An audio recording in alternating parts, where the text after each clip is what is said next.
was still sleeping with this man after Hannah was born. Your Honor, matter of fact. Is that true, Ms. Zachary? Yes, I was. Because we decided that we wasn't going to be together. We've been on and off for 5 years. And we were on a break for a month. She just slept with him 2 weeks ago in my bed. She didn't go to his house. She didn't go to a hotel. It was the bed that we shared. She came home, Your Honor. She sat next to me. I'm like, what's going on? I'm like, I recognize that smell. I haven't had it in a while, but I recognize it. I said, you smell like sack. I don't know what you're at work. I'm doing that, but I'm at work all day, but that's how I come home smelling, really. Sometimes you tell me you be at work. We're not gonna say how you smell when you come home from work. Well, Judge Lake introduces Ms. Cousin and her mom, who dragged Mr. Bell into court, saying he's the dad of her 7-month-old baby, Taquan. Mr. Bell fires back, saying he's not the dad and insists it's all a plot to mess up his relationship. Ms. Cousin, you and your mother say you had no choice to drag the defendant, Mr. Bell, into court today because you're fed up with his lies. He denies being the father of your 7-month-old son, Taquan, and has even gone to the extreme by blocking all contact with you. Ms. Cousin's mom doesn't hold back and launches into a full-on roast of Mr. Bell, calling him a two-timing liar. With all this shade flying, Judge Lake turns her attention to Mr. Bell for his side of the story. Fed up with his lies because he's a two-timing liar. He told my daughter that he was single, that he was not in a relationship because I seen his picture on her phone. When she started being with him, I seen how her attitude changed. I knew then that she was pregnant. I met you at a relative house. Things go up a notch as Ms. Cousin's mom spills the tea about receipts she found for lunches her daughter bought for Mr. Bell. Judge Lake raises her eyebrows at Mr. Bell, ready to hear what he has to say about these lunch dates. A whole weekend, yeah. And then not only that, y'all had lunch together. Can't she let her daughter talk? She wasn't there. I go in her room, I found receipts with 2 combos on it.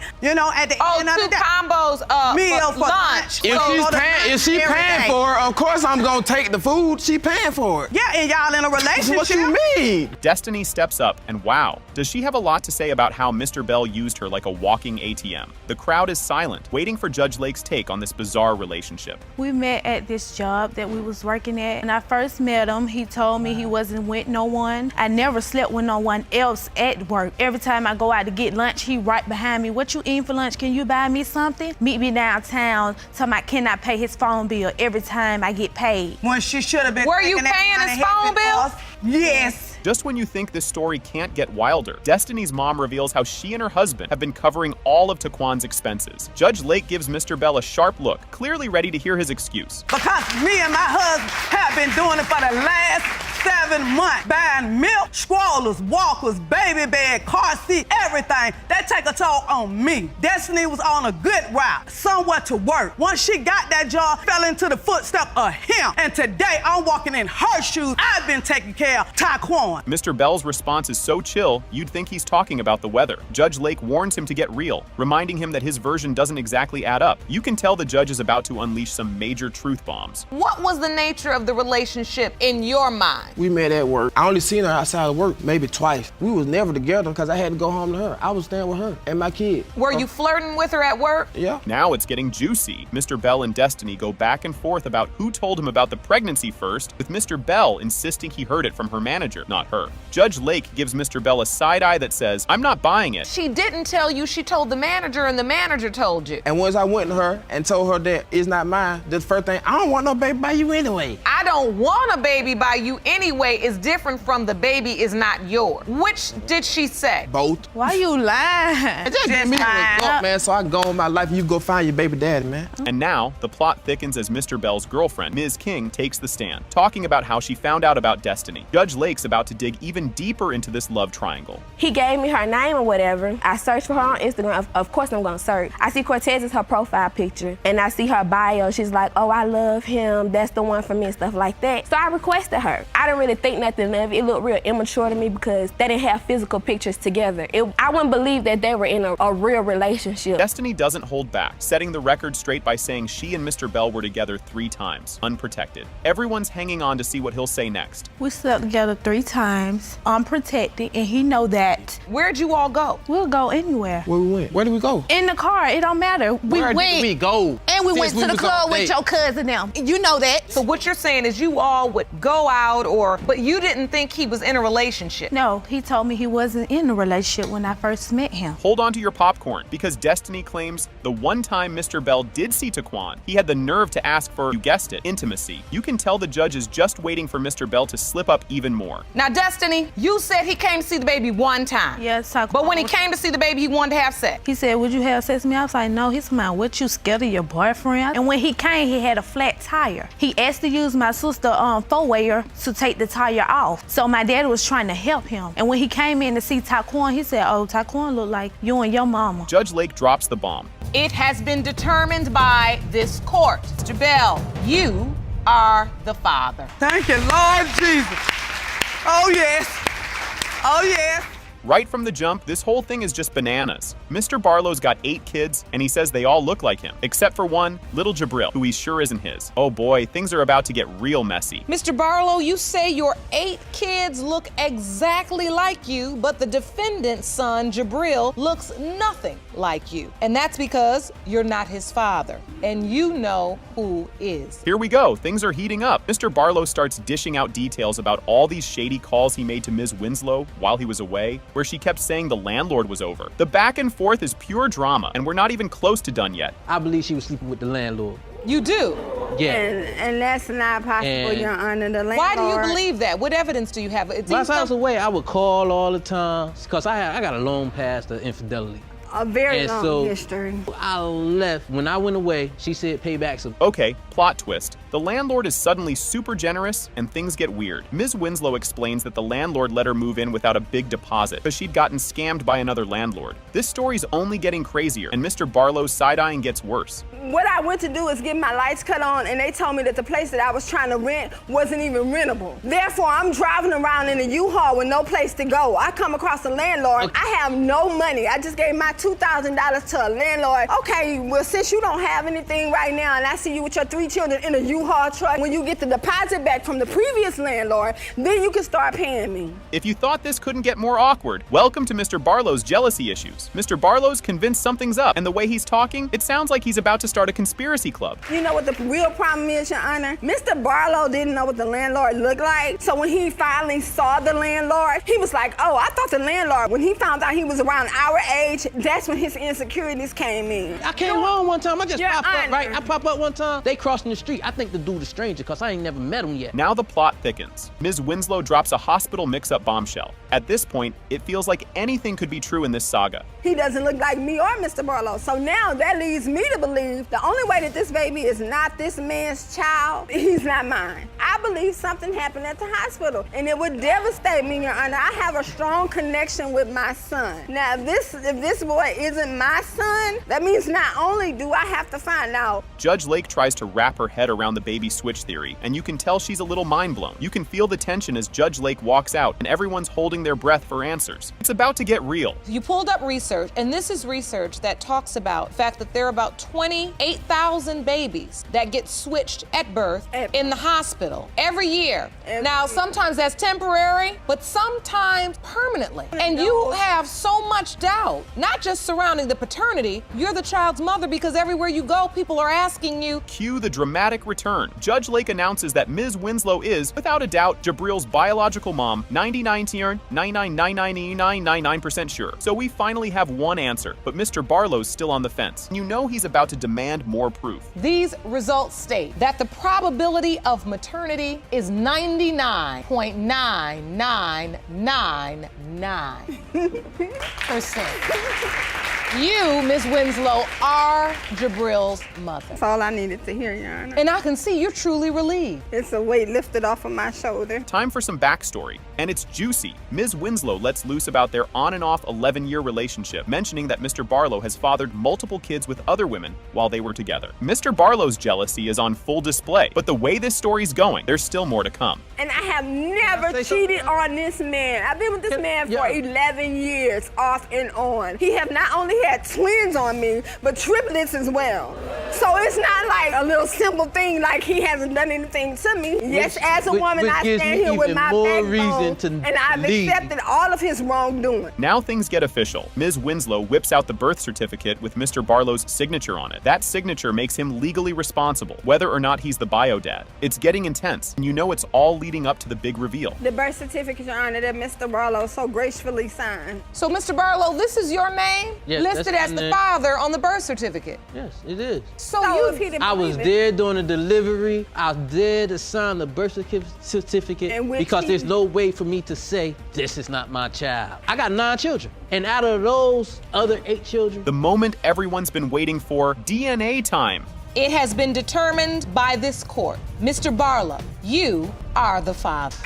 Thank you. Thank you. Wow, this is about to get wild. Judge Lake introduces the case, Thomas v. Zachary, where Mr. Thomas wants a DNA test to find out if he's really the dad of little Hannah. And let me tell you, things are about to get messy real quick. Mr. Thomas, you claim you've been petitioning the court system for a DNA test for 15-month-old Hannah Thomas for more than a year now. Yes, Your Honor. Right out the gate, Mr. Thomas goes off saying he's been begging for this DNA test for over a year. He says he signed the birth certificate because he was tricked. Yeah, this dude's ready to bring some major drama, and it's only just beginning. Now, you've been notified that you will be paying support because you signed the birth certificate, but claim it was under false pretenses. Now, the court will decide whether there's reasonable cause to grant you a DNA test today. Oh, and here comes Ms. Zachary, already calling Mr. Thomas out. She says he knew all along he'd be on the hook for child support since she had to apply for help. She's got a totally different story, and you can just feel the awkward tension building. That is a lie, what he's saying. He knew that he was going to pay child support because I received a medical card. I also received cash assistance. I have to cooperate with child support in order to receive those assistance. Your Honor, me and Rakaya were separated towards July. August, we got back together, you know, towards the end of August, into September, she told me I feel pregnant. And we went to buy like maybe 4 or 5 pregnancy tests. Mr. Thomas thinks he's got the timeline all figured out, saying he and Ms. Zachary got back together. And soon after she told him she was pregnant, he figured, hey, that's my kid. But oh boy, if only things stayed that simple. Now, I found out that I was pregnant September 18th, to be exact with you. I went to that doctor's appointment and I came home. I handed him the papers. This is my results at the doctor. This is my proof of pregnancy. No, Your Honor, I never received any paperwork, Your Honor. She said she was between 3 to 5 weeks. We got back together in August. We were having a lot of makeup sex, you can say. So I'm like, okay. Now, here's where Mr. Thomas starts getting real suspicious. He says Ms. Zachary started looking way too pregnant for the timing she gave him. Things just weren't adding up for him. But little did he know, this was just the start of his head-scratching moments. So you're doing the calculation in your mind and you say if baby was conceived in August, then more than likely I didn't have any doubts that it was my baby. After a couple months, you know, I'm looking like, wow, you know, she's getting kind of big, kind of fast, you know. She's, 5, 6 weeks. What's going on? Okay, so this doctor's visit really sends Mr. Thomas's brain spinning. He sees paperwork showing she's further along than she told him. And he's like, hold up, those dates don't match. But hey, it's about to get even weirder as they keep talking. Went to the doctor, maybe probably was about 3 or 4 weeks later, you know, and he was telling me like, look, you need to be on her about smoking a cigarette. Here's her paperwork. And he showed me the paperwork and it said 15 or 17 weeks or something like that. I'm like, hold on, wait a minute, y'all. No. Yes. The doctors asked her,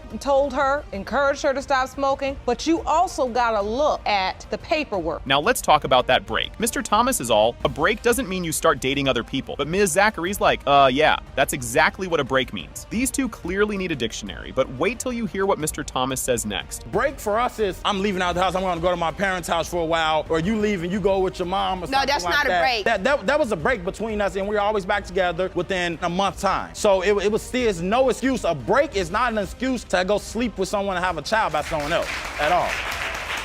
Oh boy, this part's a doozy. Mr. Thomas says he signed the birth certificate after they had a secret deal. If her other guy stayed out of the picture, he'd keep things quiet. Not exactly the recipe for family bonding, huh? And then you signed the birth certificate when you were at the hospital. He had her sister come get the children. I came up to the hospital. I was with her the whole night, all until she had the baby. I was there. It was no problem. This was the agreement from the beginning. If the guy that I believe is Hannah's dad, if he didn't have any part, anything, I would sign a birth certificate and Hannah would never know a thing. This would be the biggest family secret that we ever had, and I had had no problem with that. Hold on to your popcorn, because this is where it gets even messier. Mr. Thomas drops the bomb that Ms. Zachary recently saw her other guy and even brought him to their shared home. Just when you think it can't get crazier, Ms. Zachary has something to say that'll make your jaw drop. She was still sleeping with this man after Hannah was born. Yana, matter of fact, Is that true, Miss Zachary? Yes, I was. Because we decided that we wasn't going to be together. We've been on and off for 5 years. And we were on a break for a month. She just slept with him 2 weeks ago in my bed. She didn't go to his house. She didn't go to a hotel. It was the bed that we shared. Enter Mr. Hill, Mr. Thomas's uncle, who just adds fuel to this blazing fire. He says he doesn't think Mr. Thomas is the dad, and even claims Ms. Zachary once showed him a picture of the real father. It's like a soap opera at this point, and Mr. Hill isn't done stirring the pot. I don't think that he is the father of Hannah. You don't? And the reason why is because she just don't look like him. And another reason, one time me and, Rakaya was hanging out in the house. They had got into it. He had left to get some air. She had actually showed me pictures. I don't know if she was mad or I don't know if she was in the feelings or something. I had never told him this, ever. Here we go, because this phone bit is just pure chaos. Mr. Thomas finds a contact on Ms. Zachary's phone labeled Hannah's dad. That's not even his number. His trust is officially gone. And now a DNA test feels more necessary than ever. I was going through her phone the other day. I see Hannah's dad. Really? I see the number in Hannah's dad, it put a smile on my face, I'm like, oh yeah, I've been gone for a couple weeks, She got my name under Hannah's dad, we're getting there, and I look at it and I'm like, hold on. And I'm reading a text message, and I'm like, this isn't me. This isn't even my phone number. The rest of the kids come and tell me Hannah's dad was here. Things get surprisingly sad here as Mr. Thomas pours his heart out about how much he loves the kids and worries he might lose his place in their lives. With the test coming up, all he can do is cross his fingers and hope. Even my oldest daughter, she always, when I'm gonna see my little sister? I don't walk around telling people this is not my daughter. All of her kids look at me like their father. I'm their father. When I get in from work, it can be 2 o'clock in the morning, it can be 5 o'clock in the afternoon. They're choking me to death, trying to get up and hug me. Hannah, she's jumping up and down when I come through the door. I love the kids just like they my kids, and they are my kids. Here it is, folks, the big reveal. It has been determined by this court. Mr. Thomas, you are her father. Whoa, talk about a wild start. Ms. Petty is telling the judge that she wants her daughter, Alea, to have a dad because she didn't have one growing up. And hold up, because things are about to get elatic. Oh boy, here we go. Mr. Daniel, the other guy getting tested, is Ms. Petty's current boyfriend, and he's been having dreams and nightmares. Just got a whole lot weirder, and we're not done yet. Wait, what? That's just the beginning of the roller coaster. Mr. Bal says he's sure he's not the dad because Alea has Mr. Daniel's last name on her birth certificate. Just when you think things couldn't get crazier, they totally do. Oh boy, here's where the judge gets real with them. Judge Lake tells Ms. Petty that she's repeating the cycle of her own childhood by having a kid with dad drama. And just when you think they're all gonna calm down, they don't. Things just got a whole lot more awkward. Ms. Petty talks about how she had to deal with a bunch of bullies in school because she was dating Mr. Ballet. But spoiler alert, those school bullies were the least of her problems compared to what's happening now. When I first met Mr. Ball, I fell in love with him. Woo, we're not done yet. Ms. Petty just casually admits she was sleeping with both guys on the same day around the time Alea was conceived. And, oh yeah, the judge is not impressed, but she's got more to deal with than she signed as he knew Ms. Petty had a past thing with Mr. Ballet, but he's been there for Alea from the start. Just when things were almost sweet, his doubts start to creep back in. But you two were in a relationship because she's both of their mother. Yes. This part might actually make you go, aw. Ms. took a wild turn. Mr. Daniel says he once caught Ms. Petty and Mr. Bal together, and he's got all the juicy details. This is one love triangle gone very, very wrong. Did you find evidence that they were together? I came home, I see his car outside, so I walk around to the window. I look in there, and all of a sudden, looking around to see what's going on, I see her hand, he's laying down. Her hands is in his boxers. What? You all had another sexual encounter that day. I wasn't even trying to that day. But I promise you. The moment everyone's been waiting for, the DNA results. Is the biological father. Mr. Ball, you are her father. Now here's the kicker. Mr. Richardson signed the birth certificate even though he wasn't even sure he was the dad. She's saying he had every chance to back out, but now he's regretting it. Things are about to get even more awkward. Mr. Richardson, you claim you made a huge mistake. You signed the birth certificate of the defendant's 2-month-old son, DeMarlon, even though you doubt you are his father. You want to prove your case before you end up paying child support for a baby you know isn't yours. And here's where it starts getting hilarious. Mr. Richardson says he had doubts because the baby looked, well, way too light. Judge Lake reminds them that looks aren't everything, but Mr. Richardson is still side-eyeing the whole thing. You won't believe how they met. When I saw the baby, he was so white. He looked like a Mexican or something. He was just real light. I'm Mexican. That doesn't matter. Children come in all shapes and sizes, and he just spent 9 months or more in the womb. That's true. Yana, you gotta realize, when I was dating her, she was very sneaky. Believe it or not, this whole situation started in a club of all places. Mr. Richardson remembers meeting Ms. Robbins there, and right off the bat, she told him she was married, but kind of hinted she'd be open to hanging out. Now, they're bringing up the night DeMarlin was conceived. I met her at a club, came, approached her, didn't think she was gonna give me the time of day or nothing. So he pursued me. You're right about that. I did pursue you. For a long time. And we got to talking, and then she told me, she said, I'm married, but I'm willing to maybe see you or something, play around with you. Things get weirdly specific as Ms. Robbins describes the night they think they made DeMarlin, a night she calls a blessing for her new home. The judge is just trying to keep a straight face at this point. Wait till you hear about the pregnancy test. Is DeMarlin's biological father? No doubt. And I know that, like, the night we conceived, it was me and him. I remember a lot. He doesn't even remember, like, people's names, his middle name.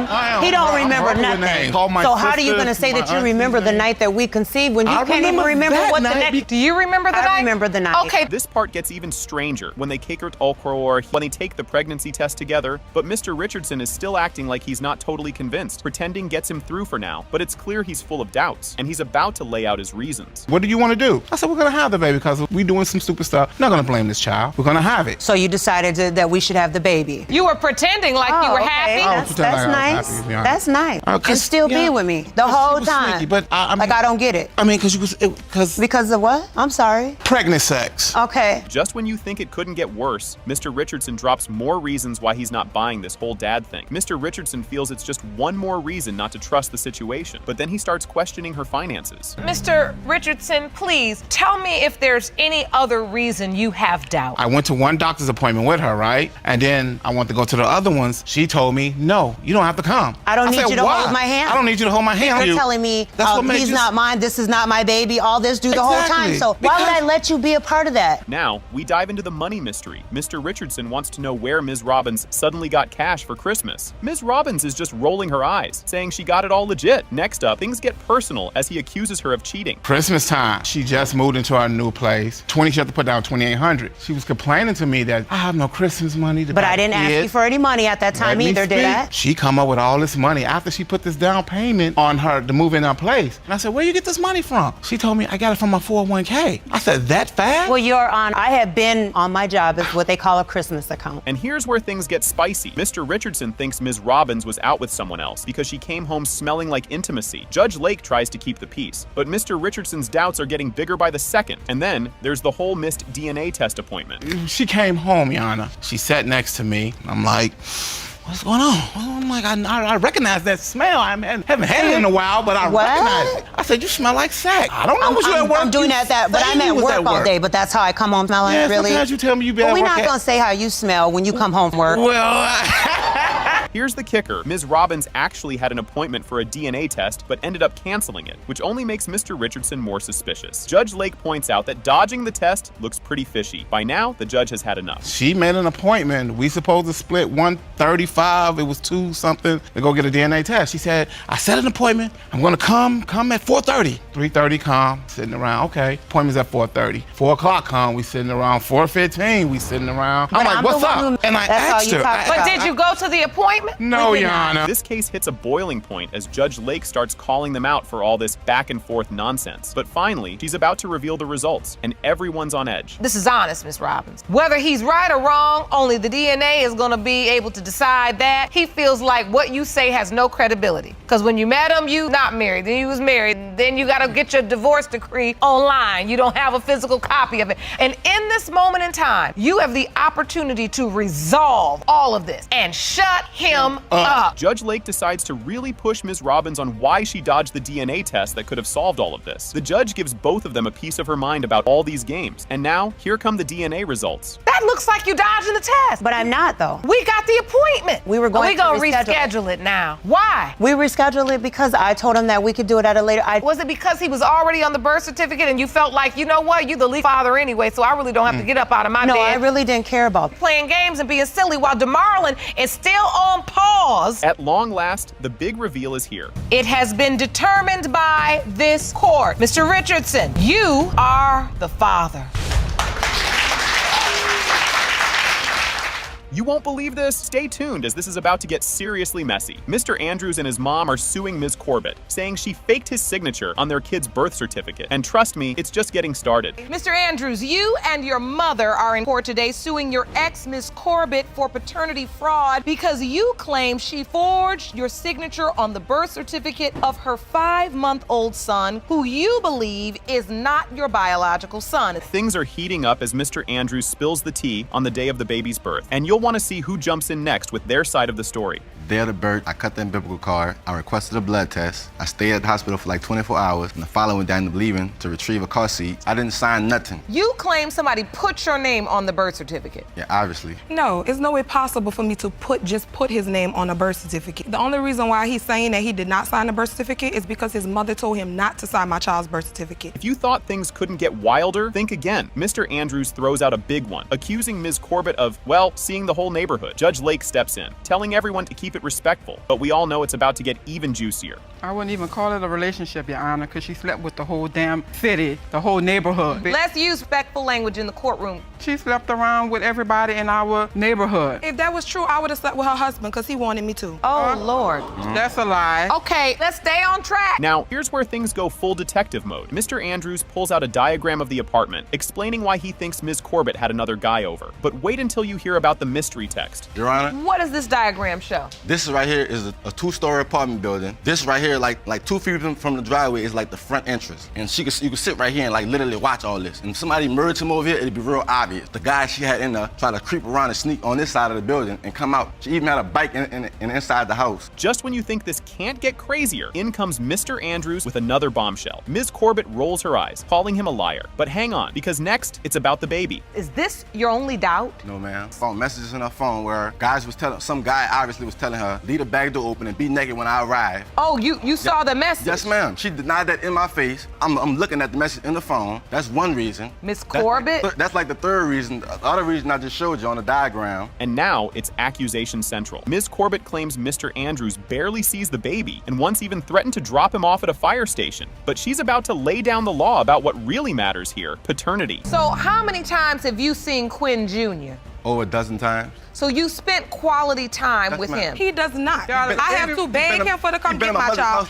He was there 6 days. I told Quinn, I said, Quinn, you have to come meet me somewhere. I can't drive all the way down there. He was gonna drop my child off at a fire station. Your Honor, I told her that just to get her to move because she lied to me and told me she was threatening me with the police. Surprise, surprise. It has been determined by this court. Mr. Andrews, you are the father. Let it be known. And I have to ask you, do you believe you are Skyla's biological father? Yes, ma'am. You do? That's her ex-boyfriend, my daughter's. Wait a minute now. Miss Cooper, this is your ex-boyfriend? Yes, Your Honor.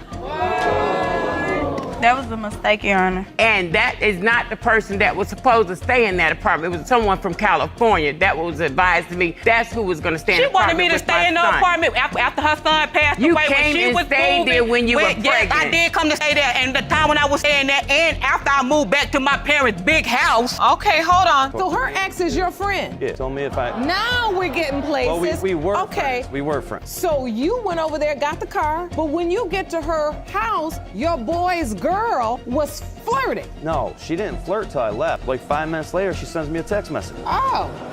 Get ready for some wild stuff. Ms. Autry claims Ms. Martin is tricking her son by saying her daughter Skyla is his kid. She's super sure she has proof that Skyla isn't her granddaughter. The room is buzzing because both sides are ready to rumble. Stick around. The excitement is just starting. Ms. Autry, you say the defendant is taking advantage of your son by pinning a baby on him, and you have physical proof that her 2-year-old daughter Skyla is not your grandchild. Oh boy, did that really just happen? Ms. Martin stands her ground, saying Ms. Autry just doesn't like her, and that's why she's denying Skyla is her granddaughter. She's really hoping the DNA test will clear things up. It's getting tense as Ms. Martin looks for a thumbs up from the court. The show's just getting good. Don't go anywhere. Ms. Martin, you claim that the plaintiff is a monster-in-law and is denying your daughter only because she doesn't like you. You need help and hope to get some once the results are revealed. Wow, things just got spicy. The judge steps in as Ms. Autry throws some not-so-nice words at Ms. Martin. The judge wants everyone to play nice so they can get to the bottom of this mess. The court's trying to keep things cool, but the heat's still on. Guess what happens next? It's a hoot. Well, she entrapped my son by marrying him, by giving him things like money, clothes, cars, and she just wanted a man to call on because she ain't no old tramp. Wait a minute now.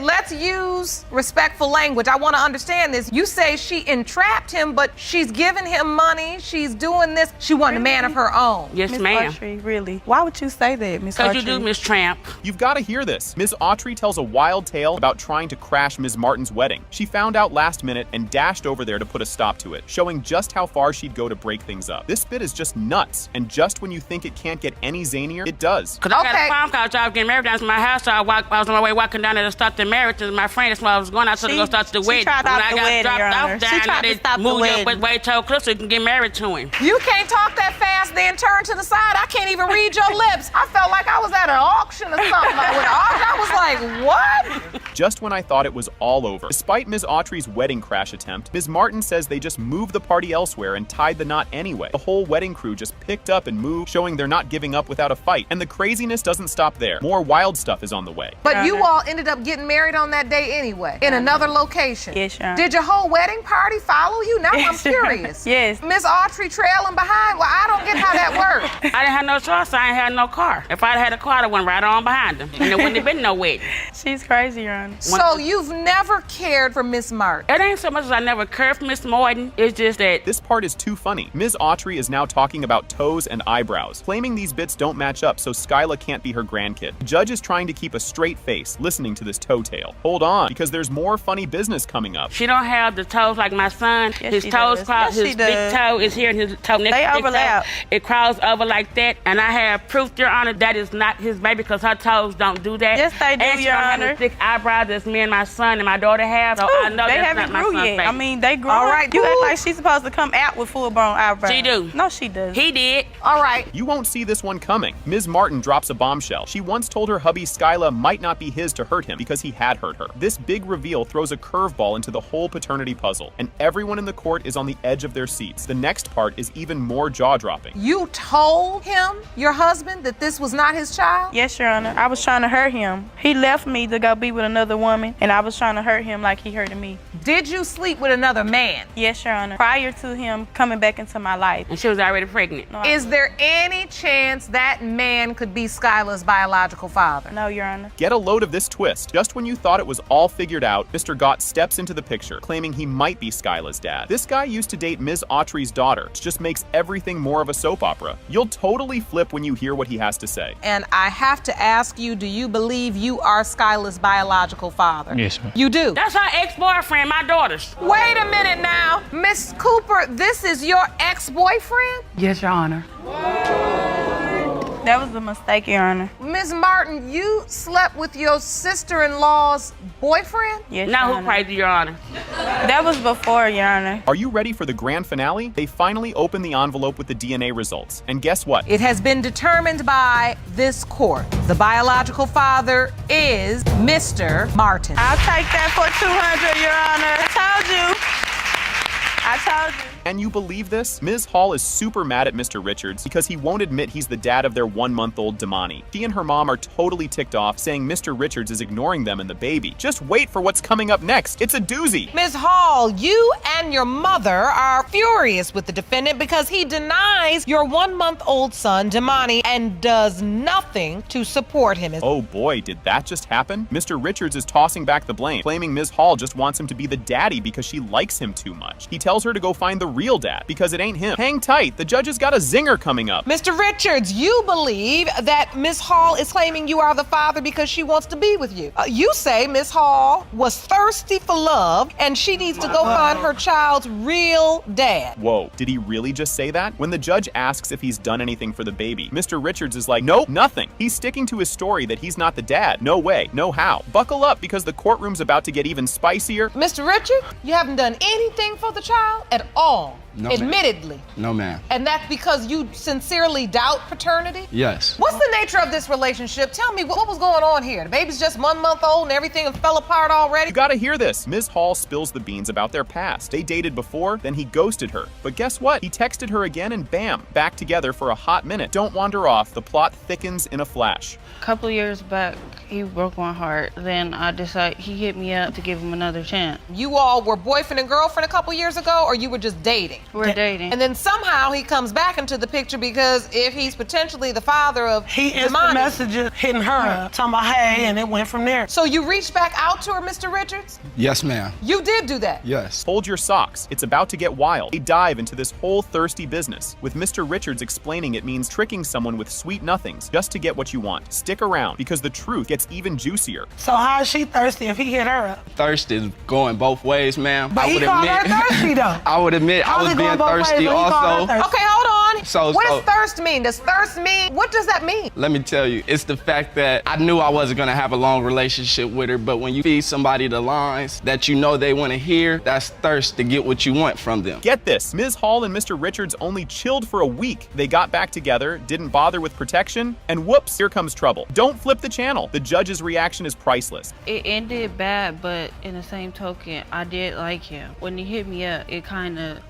I think I should give him another chance. Maybe it'll work out this time. But all right. At what point, so you all start obviously having sex again, using protection all the time or not? No. So how long did this relationship go on? Basically a week. A week? Oh snap, Ms. Hall didn't even want to tell Mr. Richards about the baby at first because he was such a jerk when they split. She kept it hush-hush until her mom nudged her to spill the beans. Keep your eyes peeled, big reveal is just moments away. At what point did you find out you were pregnant? When I was 4 months. Did you immediately think it was Mr. Richards' child? I knew, but I didn't want to tell him because how we broke up and how disrespectful he was to me. I didn't tell nobody until me and my mom sat down. I told her, even if it's gonna be a problem, tell him so he can't never say that he didn't know and that you never told him. Here it comes, the big kahuna. The DNA results are in, and guess what? It has been determined by this court. Mr. Richards, you are the father. Thank you.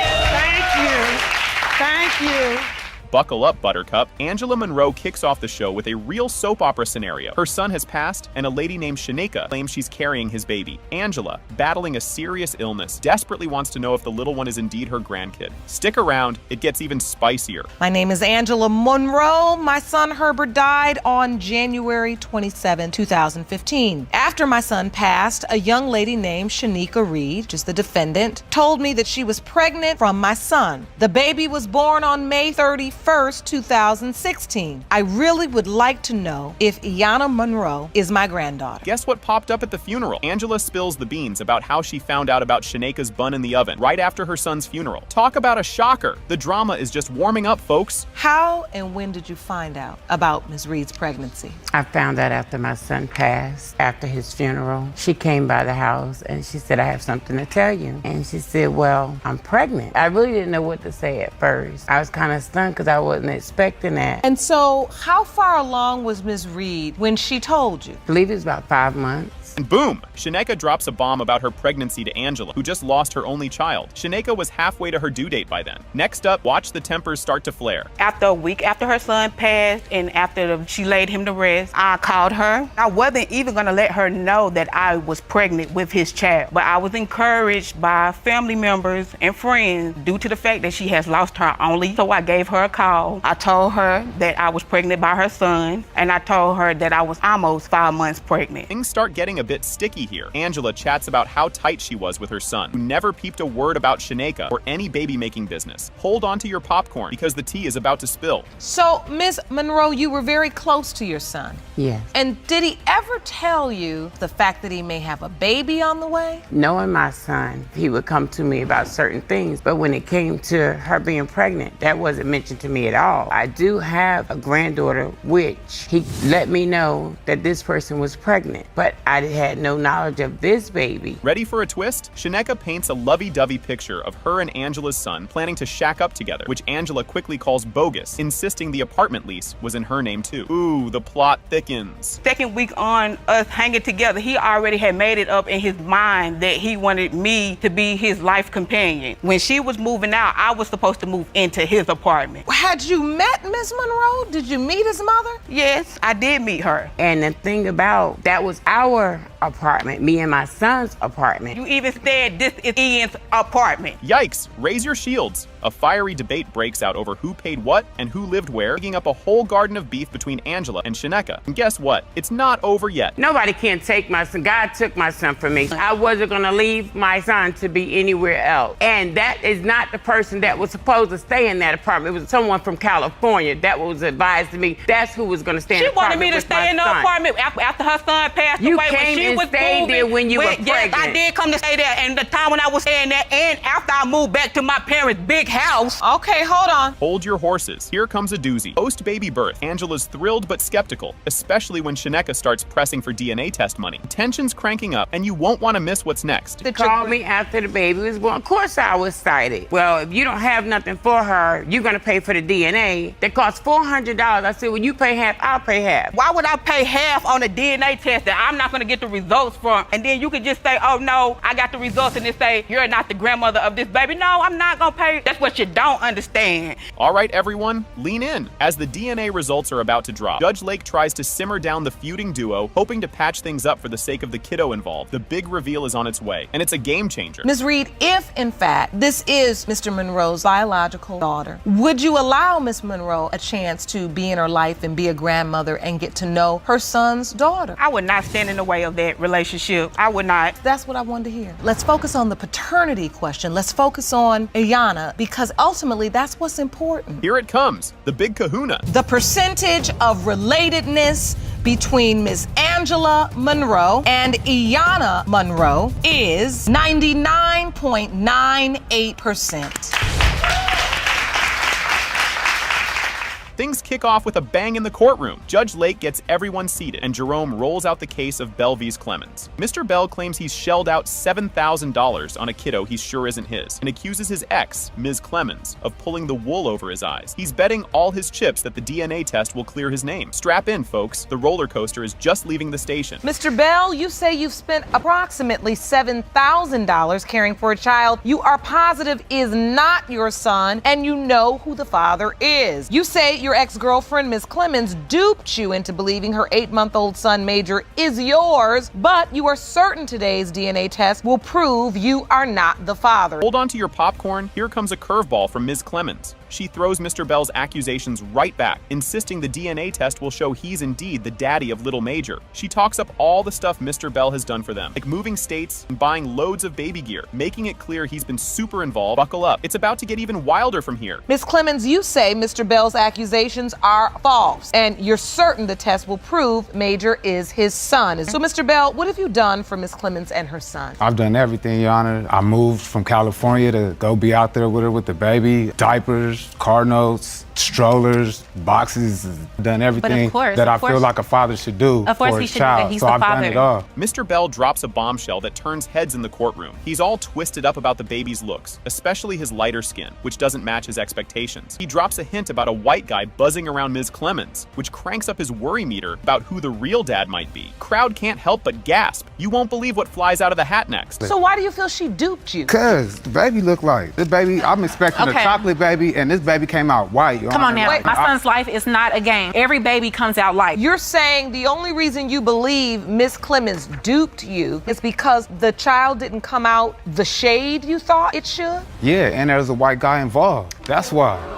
Ms. Clemens grabs the mic to clear the air. She explains the white guy is just a client who wanted his hair braided. Nothing fishy there. She stresses there was zero romance, just some hair business. The court buzzes as they chew on this new tidbit about racial expectations and innocent hair appointments. Get ready for a twist that'll make your head spin. So far as the white guy, we had no physical. He texted me. The day that he seen the message, we actually met the day before that, and he wanted me to do his hair. It was never nothing physical, nothing. So wait, the white guy wanted you to do his hair? Yes. The white guy won't braid. He has braids in his hair. Okay, I actually have seen that before. So he wanted to get his hair braided. You're saying you've never heard of such? Here comes the showstopper, Mr. Bell's photo evidence. Pulls out a photo book to prove his point about the baby's unexpected light skin, even throwing in a baby morph pic to show what he thought the baby would look like. It's his way of saying, something's fishy here, folks. Hang tight, because the next reveal is a doozy. Okay, Your Honor, this is me. As you can see, I'm dark skinned, not super dark, but I'm a dark skinned, you know what I'm saying, fella? And this is Miss Clemens, and you see she's like a cinnamon brown, you know what I'm saying? So I did a baby morph, what looked like with all, you know, with it being us, and this is what I got. And then this is my son. And this is what come out. This is how he come out, a white boy with an afro. He looks at the moment of truth. It has been determined by this court. Mr. Bell, you are the father. Thank you. Thank you. It took all of this. It took all of this just to show you. It doesn't make sense. It took all of this. Guess what? This circus is just getting started. We dive into the case of Kane versus Wright, where the air is thick with drama over who's the daddy of little Ariana. Everyone's on edge, waiting to see how this wild ride of trust issues and bumpy love unfolds. Get ready, the roller coaster is leaving the station. Ms. Kane, now you say you've had an on-again, off-again relationship with Mr. Wright past 3 years. In addition to questions regarding your daughter's paternity, you say your relationship has suffered from instability and constant mistrust. Yikes, talk about starting off with a bang. Mr. Wright is throwing shade left and right, doubting he's the father because of Ms. Kane's so-called fibs. He's ready to bolt if the test says he's not the dad. Talk about high stakes. Strap in, it's about to get bumpier. Mr. Wright, you say that Ms. Kane has repeatedly lied to you, and you have every reason to doubt the paternity of 1-year-old Ariana. Now, you confess that if the results of today's paternity test prove you are not the biological father, you plan to walk out of this courtroom and have nothing to do with Miss Kane again. Whoa, things just got twisty. Plot thickens with a tangled web of X's and oopsies. Everyone's up in each other's business, blurring the lines between past flings and current Klingons. Keep your eyes peeled. The next turn is a doozy. So her ex is your friend? Yeah, told me if I... Now we're getting places. Well, we were friends. We were friends. So you went over there, got the car, but when you get to her house, your boy's girl was flirting. No, she didn't flirt till I left. Like 5 minutes later, she sends me a text message. Oh.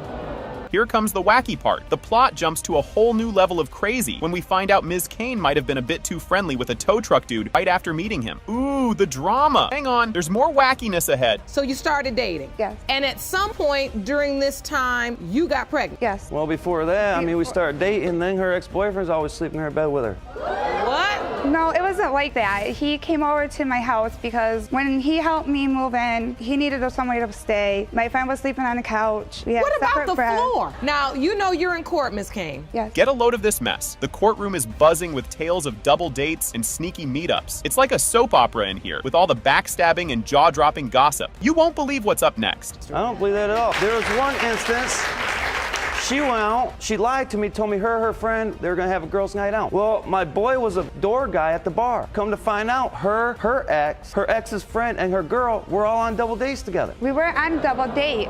One of my friends, she asked me to go with her to meet this guy. My ex was there too with his boy. And you thought it couldn't get messier. It's a free-for-all with exes popping up like whack-a-moles and everyone's story getting knotted like last year's Christmas lights. Brace for impact. The truth bomb is about to explode. You all see each other, but you also have relationships with your exes. But see, I admit what I've done. I had a friendship with my ex. And now... That was all it ever was between him and I. You leave the bar at 10:30, go to his house till 6 in the morning.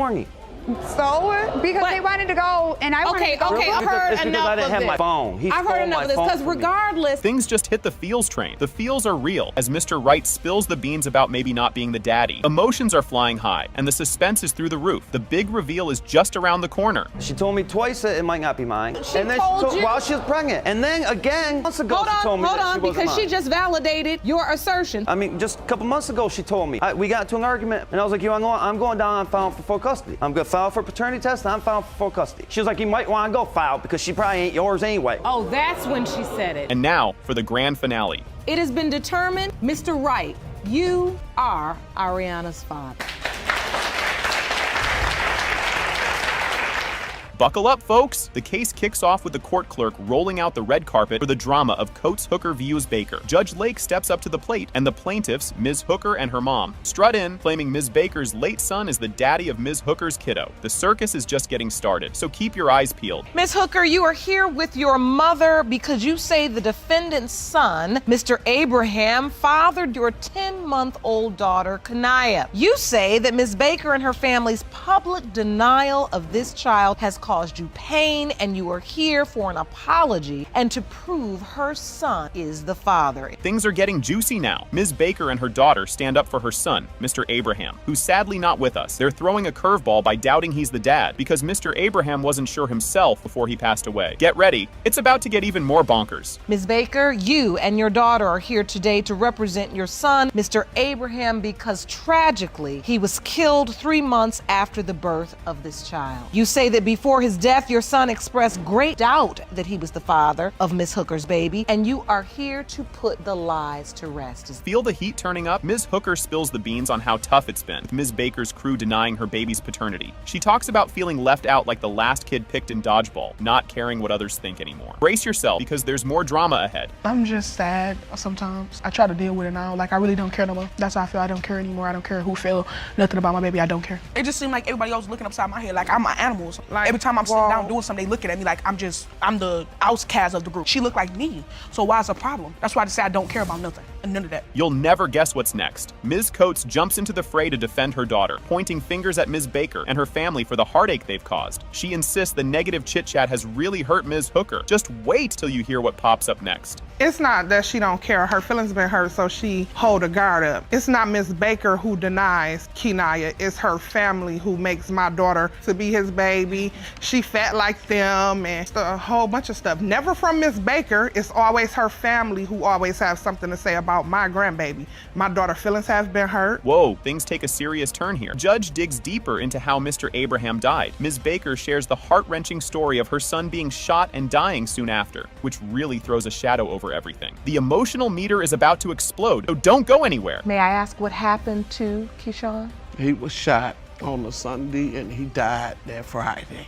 I'm so very sorry. A test done because of what the other young man said, and you know. What did the other young man say? He told Keyshawn that when he wasn't around, he was supposedly sleeping with Denida. Now, here's a twist. A relative remembers Keyshawn acting all fatherly before he died, which kind of clashes with his iffy feelings about being the dad when upset. The plot thickens. What comes next is a real jaw-dropper. Your mind, Keyshawn accepted that he was the father of this child. Yeah, in my mind. From the way he behaved at your home. Mm-hmm. I think he just went off what they're saying in their circle of kids. You know, they talk, they have their... The boy was telling him that, you know, when you were away... Hang on to your popcorn. This part's a doozy. They dive into why Kania wasn't mentioned in the obituary, stirring up a hornet's nest of feelings and making Ms. Hooker super upset. The tension's building, and you won't believe what's thrown into the mix next. What did I do to her? Oh, you can't go. Don't go there, Miss Blanche, because you know the truth is you. We're all here to talk, honey. This is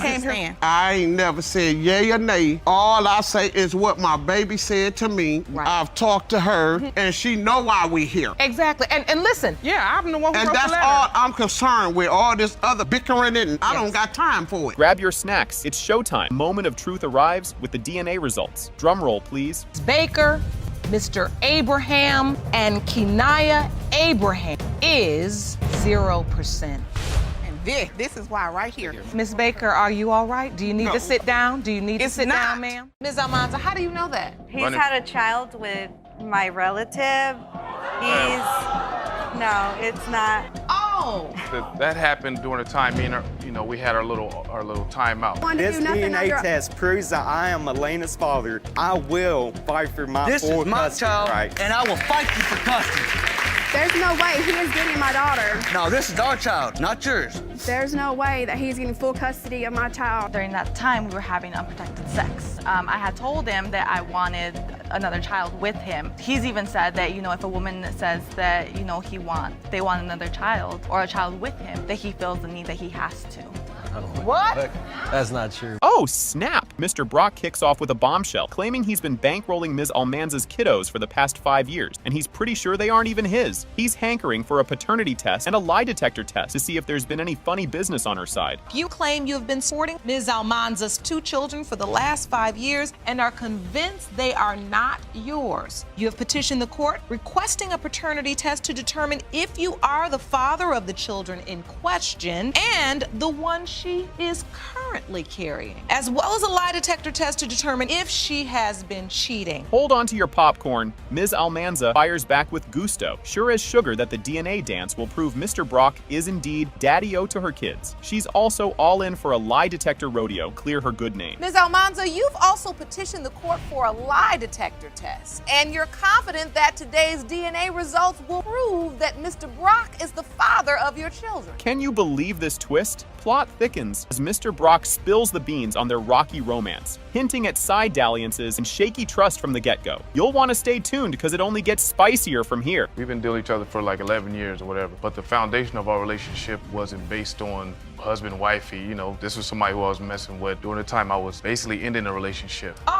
Well, basically, she laid up with somebody that was a mutual friend of ours, right? During that time, she ended up pregnant, and I ended up... was because we weren't in an exclusive relationship. Yikes. Talk about awkward. Miss Almanza is feeling all kinds of ways about Mr. Brock doubting he's the father, especially with them playing house and another bun in the oven. Brace yourselves. It's about to get bumpier. Ms. Almanza, how does it make you feel that he's questioning the paternity of all your children? Well, it disgusts me because we're living together. We've been in a relationship. You know, if I'm having these babies, I'm not having them by myself or with anybody else. He's still the one that's messing around. You're currently living together. Yes. And then there's this doozy. Boom, Mr. Brock drops the gossip grenade that he's also played Papa with a member of Ms. Almanza's family tree. Gird your loins, the drama dial is cranking up to 11. Ms. Almanza, how do you know that? He's had a child with my relative. No, it's not. Oh! That happened during the time me and her, you know, we had our little time out. When my daughter was born, I needed to get assistance for her medical. So I went to, apply for that. And when I did, they asked me who the father was. As the merry-go-round turns, dive into the emotional roller coaster of Mr. Brock and Ms. Almanza's love saga, swirling with doubts, indiscretions, and makeups. Don't blink now. More revelations are on the way. Ms. Almanza, what is the state of your relationship? When it comes to him and me, I try to talk to him. At the same time, when it comes down to family time, things with my children, it's always me doing things. He's never involved. He was involved in my baby shower. He was there. So if he doesn't feel that he's the father, why was he there? Next up on this wild ride, court's all ears, waiting for the DNA drumroll that'll clarify who's really who in the kiddo department, including the newest little one still loading. Hang tight, the truth bomb is about to drop. Now, there are 3 children in question here. 2 children you have currently and 1 unborn child. As it relates to paternity for 5-year-old Victoria Brock, Mr. Brock, you are her father.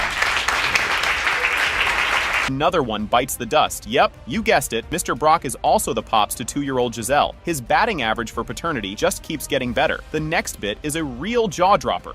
As it relates to paternity for 2-year-old Giselle Brock, Mr. Brock, you are the father.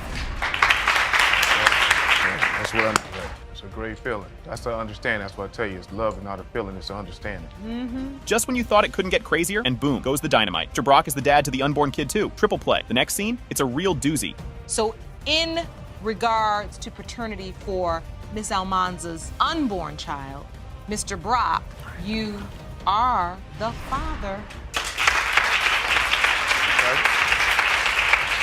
The plot thickens even more. Hold your horses. Now Mr. Brock's strapped to a lie detector, spilling the beans on his wandering ways. Watch how this unfolds. It's a real kicker. I am ordering that you take this lie detector test. Mr. Brock, I want you to take this test right now. The court needs to take a recess. We will be shortly with the results.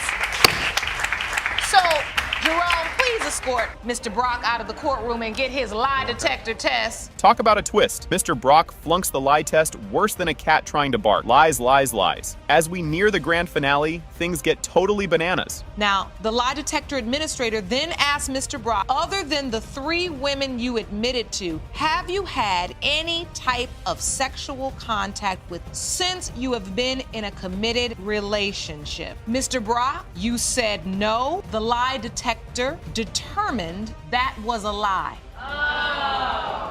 Oh boy, here we go. Miss Young and her daughter storm into court, ready to drop some serious family drama. They're here to prove that Johnny Wallace, Miss Young's late common-law hubby, did not father Miss Patton, as Miss Terrell claims. Miss Young is also chasing down over $12,000 in Social Security benefits he thinks were snagged by Miss Patton under false pretenses. Just wait until you hear what's up next. This is just the warm-up. You and your daughter are here in court today to prove that your deceased common-law husband, Johnny Wallace, did not cheat on you with Miss Terrell and father her daughter, Miss Patton. You say once the results prove he is not Miss Patton's father, you will sue to recoup all of the Social Security benefits that she wrongfully received after his death, totaling over $12,000. Fasten your seatbelts, folks. Miss Terrell steps up with a zinger. She admits Wallace was called dad by her daughter, but says she kept her kiddo away from his crazy lifestyle on purpose. She's all in, hoping the DNA test will clear the air and plant her daughter right in the middle of the Wallace family tree. But guess what? There's a twist coming that'll knock your socks off. Terrell, you say Mr. Wallace never denied your daughter. It was you who chose to separate your daughter from Mr. Wallace's crazy lifestyle. You claim that once the DNA test proves you right, you want your daughter, Miss Patton, to be accepted by the Wallace family. Hold on to your popcorn. This gets juicy. Miss Young spills the beans about how she first got wind of Miss Patton possibly being another one of Wallace's kids. This bomb dropped only after the Social Security check started rolling in. And yep, Miss Terrell confirms all the whispers. Wallace knew about his other daughter, but had a whole soap opera going on with other ladies too. Stick around. The emotional roller coaster is just getting started. The jury is still out on that one. I never found out. All I know is that I've known him since I was a teenager. We lived together, and I never knew of Kaisha being his daughter, and still don't till this day. Kids start getting Social Security. I got a letter from Social Security indicating that someone was applying for Kaisha Social Security for her father also. Grab your tissues. This part's a tearjerker. Miss Patton recounts a rare and rather awkward meetup with Wallace, orchestrated by her grandma. It was a brief chat, with no father-daughter bonding to write home about. Meanwhile, Miss Young's daughter shares her own tale of discovering she might have a sister, leading to a stern family showdown with Wallace denying everything. Oh, the drama. Trust me, it's about to crank up even more. My grandmother, she said, tell her, just stood there. I'm your daddy. I said, are you? Kind of went back and forth, and he was like, well, I'll talk to you later. I gotta go. Took care of some other stuff around the house, and then he shortly left after that. And you were still there? Yes. That encounter, and the way you remember it it's amazing, actually. All right, let's talk money and mysterious. Court digs into how Miss Patton started pocketing Social Security due after Wallace's departure from this world. Was it legit or not? That's the million-dollar question, given all the family doubts swirling around. This whole segment is a wild ride of identity crises and cash controversies. Keep watching, the big reveal is up next, and it's a doozy. You ended up being entitled to Social Security benefit after Mr. Wallace's death. Great-grandmother said that when they called her and asked her, did she know anything about Kaisha and could she be the daughter, she said, I know Kaisha. Johnny said he gave her mother money at one point to get an abortion. I wasn't there, but that's what she said. She told Social Security. Here comes the moment of truth. Everyone's on edge. The DNA results are in, and guess what? It has been determined by this court. Miss Patton and Miss Stapleton, you are not related.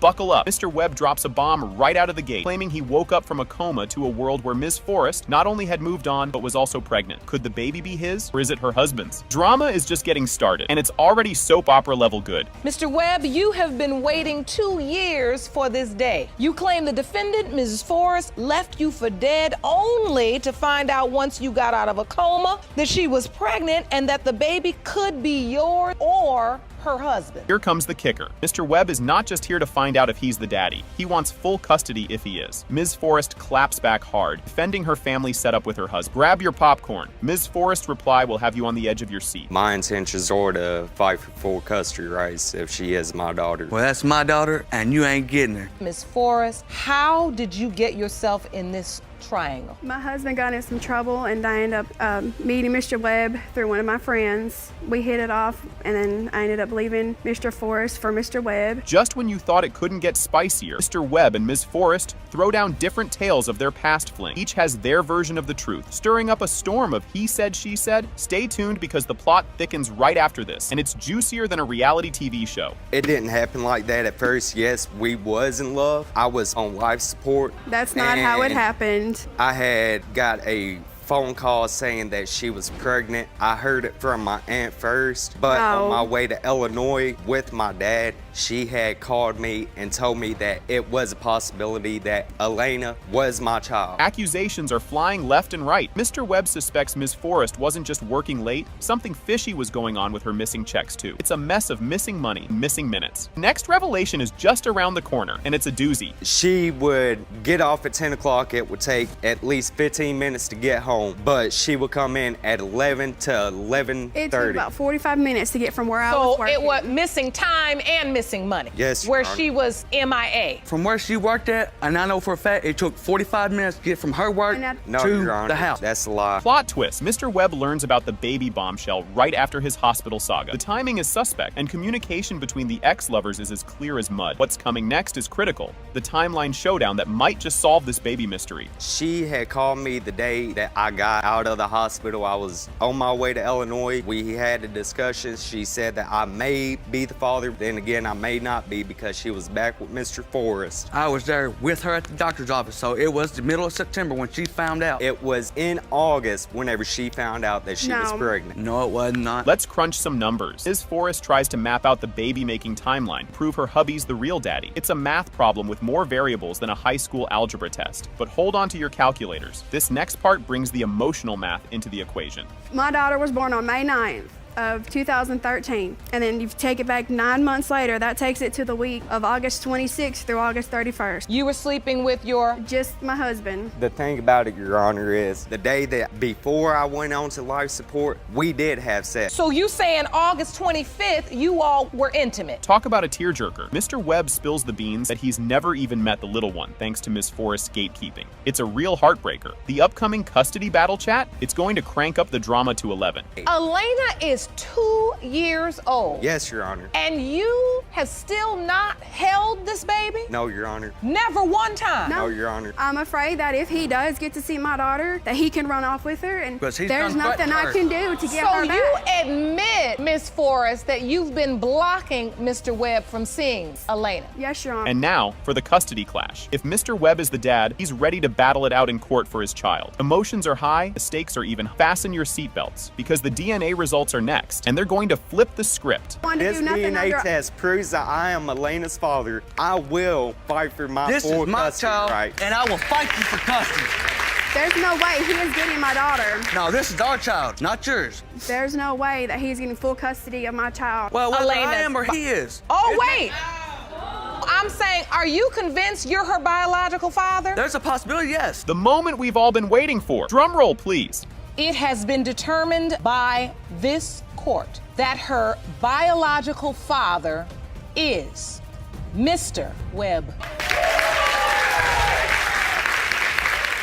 You wouldn't believe it, but a little kiddo turned this whole situation upside down. Ms. Nielsen explains that her son Caden is pretty much her hero, pulling her into rehab and helping her stay clean. She's here today, dragging Mr. Davis into court to show without a doubt that he's the dad, because Caden deserves his father in his life. Just wait till you hear Mr. Davis's side of the story. Ms. Nielsen, you say the birth of your 2-year-old son Caden literally saved your life. And to repay him, it is imperative that you make it a point to have his daddy in his life. So you've summoned the defendant, Mr. Davis, to court to prove to him that he is your baby's biological father. Oh boy, here comes the drama. Mr. Davis is up, and although he tips his hat to Ms. Nielsen for turning her life around, he's pretty sure he's not the daddy. He's even brought what he says is proof that he's not the father. Buckle up, because things are about to get even spicier. Mr. Davis, you claim it is commendable that Ms. Nielsen has changed her life, but unfortunately, she cannot undo her past. You are 100% certain that you are not her son's father and claim to have physical proof to support your doubt. Grab your tissues, folks. This part's a tearjerker. Ms. Nielsen gets deep about how Caden literally saved her life by being her reason to kick her bad habits. She's convinced Mr. Davis is the father because they were pretty tight when she got pregnant. And oh boy, Mr. Davis isn't buying it. Watch his eyebrows go up. I struggled with an addiction for numerous years, and when I found out I was pregnant with Caden, I was able to go into rehab. I still today am clean from the time I was pregnant, so I'll have 3 years clean in September. That's wonderful.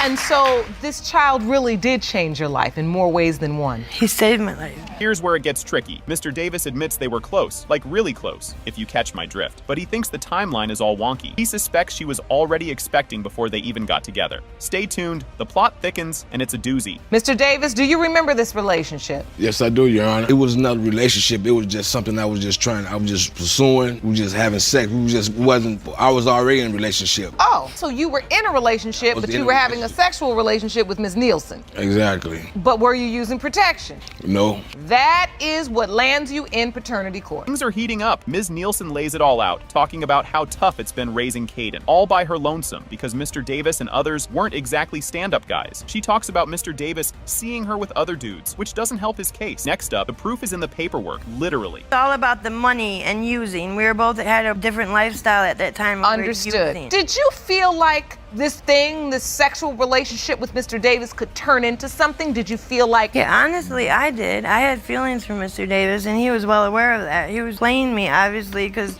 we said we loved each other. He would tell me never things. told Yes, you that. Did. Okay, check this out. They pull out Kaiden's birth certificate and plot twist. It doesn't list Mr. Davis or even Ms. Nielsen's last names, but another dude's. If you thought things were tangled before, just wait until the next witness steps up. I have a birth certificate, and he has a last name of H. This is evidence. This is a birth certificate, you said? Yes. This is a copy of Caden's birth certificate. When you look at the last name, you don't see yours. Exactly. So you see... Nor hers. Or hers. Exactly. And in comes Mr. Turner, another contender for the title of Dad. He strides in, ready to throw his hat in the ring, convinced he's the biological father because, get this, the kid looks like him and even has his gap-toothed smile. Grab your popcorn, because this family drama is turning into a soap opera. I moved away, and then I lost contact with my phone's information, so my daughter set up a Facebook page for me, and then when I seen Caden, I looked at him and I said, wow. I said, he really looks like my other son. I believe that he was my child. He looked like me. I got a gap between my teeth, he had a gap between his teeth. Similar, he acts like my children, you know. Mr. Turner isn't just here for show. He's been around, taking Caden to parks and stuff, acting all fatherly. He thinks there's a good chance he's the dad because of all their past hangouts. But Ms. Nielsen's memory is a bit fuzzy. Classic. What's next? Oh, it's good. You'll see. Mr. Turner, has she ever told you you are Caden's biological father? She told me that she had doubts. She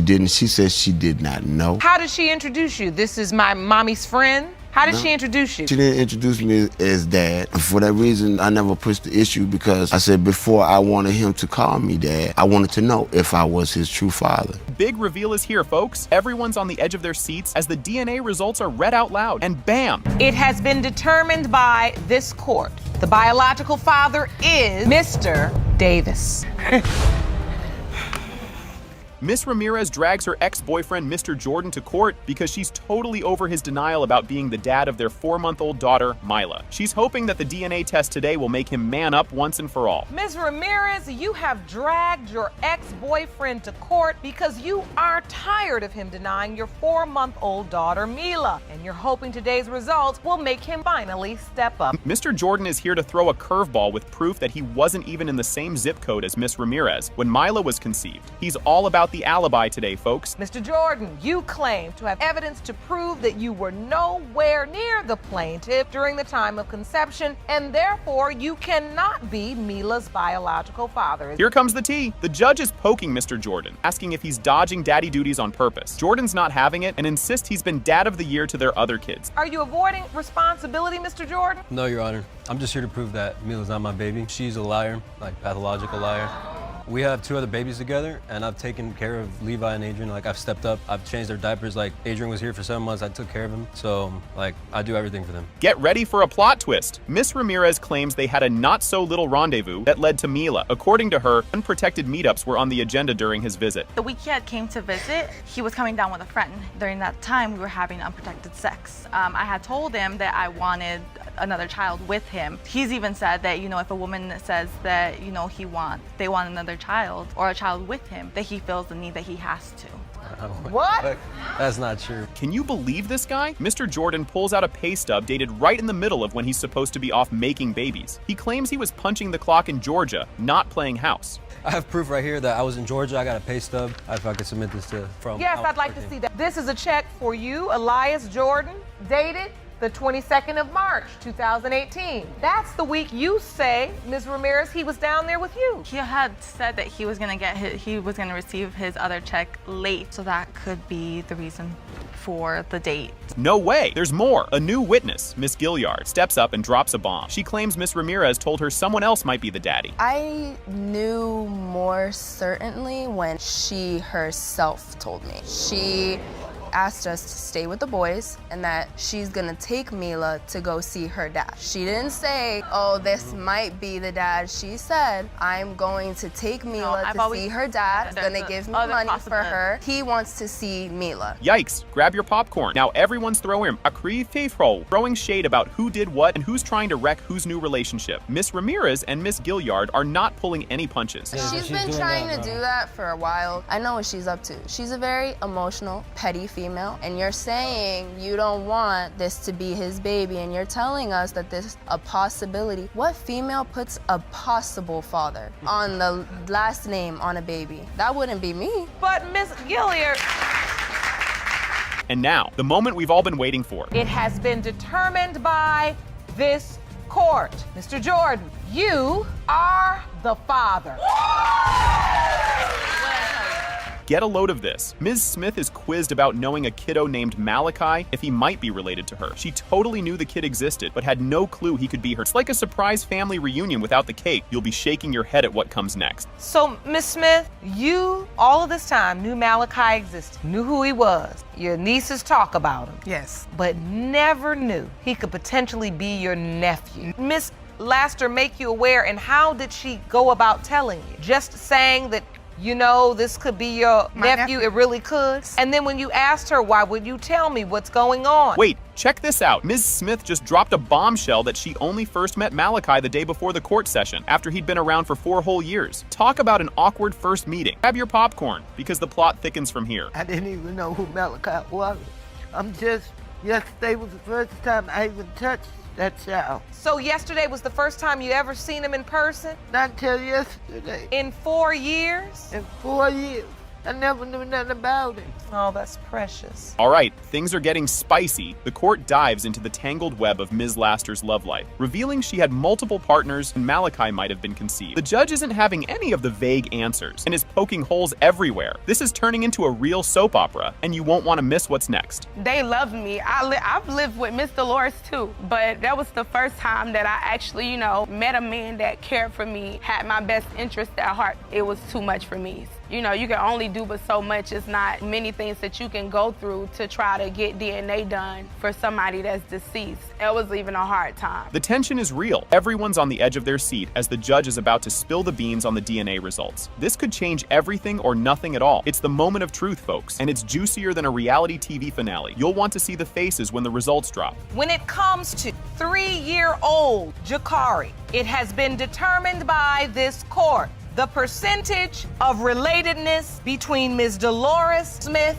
and Jakari is 0.00%. You are not related. Oh boy, here it comes. Crowd goes wild, and not in a good way. It's like expecting a plot twist in your favorite series, but you guessed it right from the start. Don't go anywhere. The drama doubles down just ahead. You're not at all surprised. You just say thank you. Do you know who your child's father is? Yeah. Why would you put Miss Smith and her daughter through this drama? But I also was sleeping with Travis. I knew when you disappeared. And then she found you at the Martin Luther King parade, just walking around. Yeah. Hold your llamas, folks. Another DNA result hits the fan. The percentage of relatedness between Ms. Dolores Smith and Malachi Laster is 0.00%. You are not related. I would never hold anything from my children. Okay, now accept being wrong because I can accept it from my son. Why didn't you tell him, Miss Smith? I ain't tell him because I cheated with my previous kid's father. She called me like around 5 something, but I'm trying to test her and see how loyal she is, You right? don't have to test nobody So that you're look, in a I'm trying relationship to see with. how loyal she is. 3 in the morning, knock on the door. But I don't owe you nothing. You owe me everything. I don't owe you nothing. It's never too late for a mother to love her child. It is never too late. Around the time I got pregnant with Kamaya, I went and slept with him twice. Without protection? Yes, Your Honor. She come to the window, guy walk right out. Wasn't nothing open up in there that night but leg. Feel me? And she Well, no said she legs ain't did open up nothing. that night.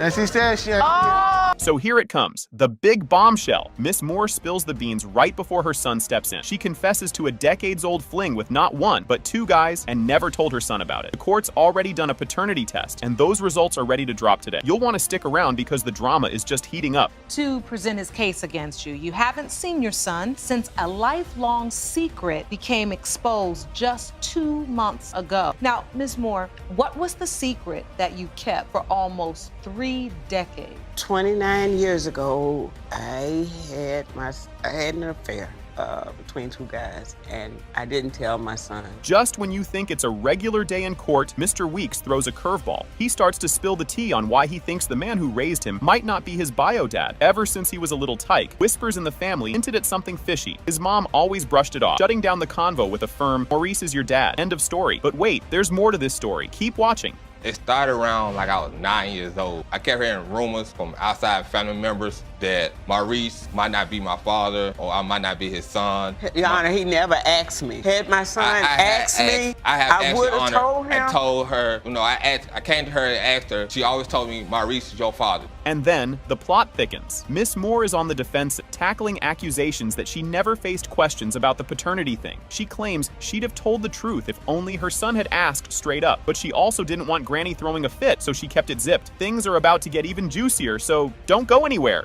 He never asked me.